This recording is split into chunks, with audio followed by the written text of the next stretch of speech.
And so the question is, how do you build those agents? Well, we now have a great system. I'm so happy to announce this for you. This is called our DGX Lepton.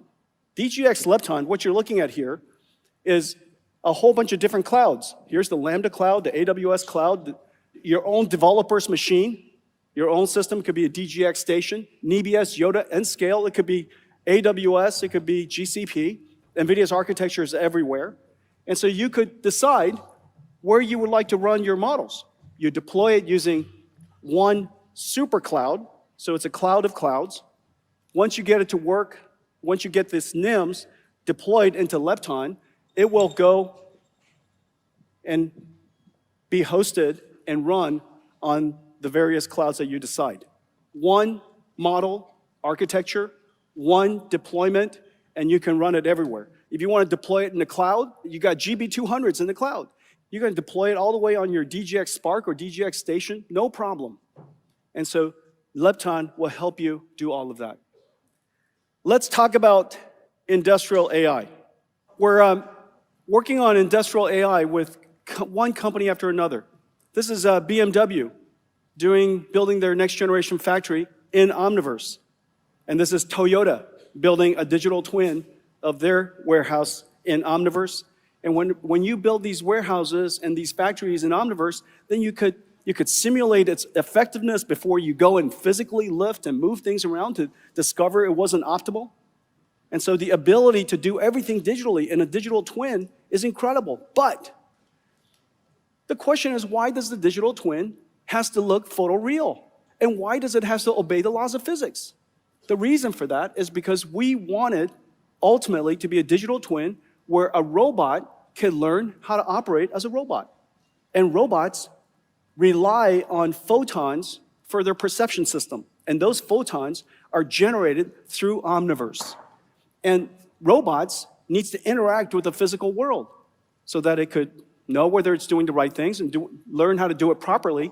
And so these digital twins have to look real and behave realistically. Okay, so that's the reason why Omniverse was built. As you know, everything that moves will be robotics. Everything that moves will be AI-driven. And the car is the most obvious next one. NVIDIA builds the AI supercomputers to train the model. The AI supercomputer for Omniverse digital twins. We also build the AI supercomputers for the robots itself. In every single case, whether it's in the cloud, for Omniverse, or in the car, we offer the entire stack. The computer itself, the operating system that runs on top of this computer, which is different in every single case. This computer, high speed, sensor rich, must be functional safe. In no circumstance could it fail completely. And so the safety requirement's incredibly high. And now we have an incredible model that sits on top of it. This model that sits on top of it is a transformer model. It's a reasoning model. And it takes sensor in, you tell it what you want it to do, and it will drive you there. Takes pixels in, and it generates path plans output. So it's a generative AI model based on transformers. Incredible technology. NVIDIA's AI team, AV team, is incredible. This is the only team that I know that has won end-to-end self-driving car challenge at CVPR 2 years in a row. And so they're the winner again this year. 1 billion cars on the road, 10,000 miles a year on average, 10 trillion miles.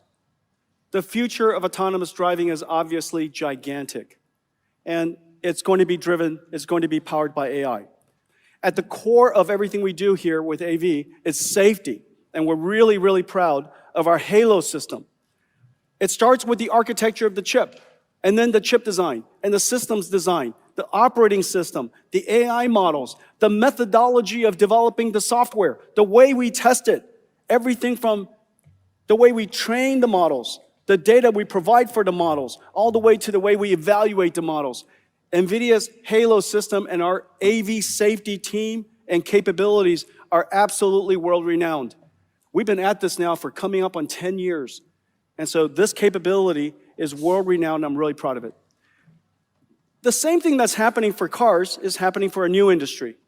As I mentioned earlier, if you can generate video from prompts, if AI can perceive, it can reason, and it can generate videos and words and images, and just now with cars, the path, the steering wheel path, why can't it also generate locomotion abilities and articulation abilities? So that fundamental ability for AI to revolutionize one of the hardest robotics problems is around the corner. Humanoid robots are going to be a thing. Now, why hasn't it happened? Well, the reason for that is simple. Today's robots are too hard to program. Only the largest companies can afford to install a robot, get it to teach it, program it to do exactly the right things, keep it sufficiently surrounded so that it's safe. That's the reason why the world's largest car companies all have robots. Almost everybody who's a Mittelstand or small, medium companies or mom and pop restaurants or stores or warehouses, it's impossible to have that programming capability until now. We're going to give you essentially robots where you could teach them. They'll learn from you. Just as we were talking about agentic AI, we now have humanoid AI that can learn from your teaching using toolkits that are very consistent with the NEMO toolkits I spoke about. NVIDIA here as well is built in 3-layer stack. We build the computer, the Thor computer. Dev kit looks a little bit like this. This is a robotic computer, completely self-contained. Dev kit sits on your desk. These are all the sensors. And inside is a little supercomputer Thor chip. Just really, really incredible. And these, yep. I could imagine getting one of these inserted like that.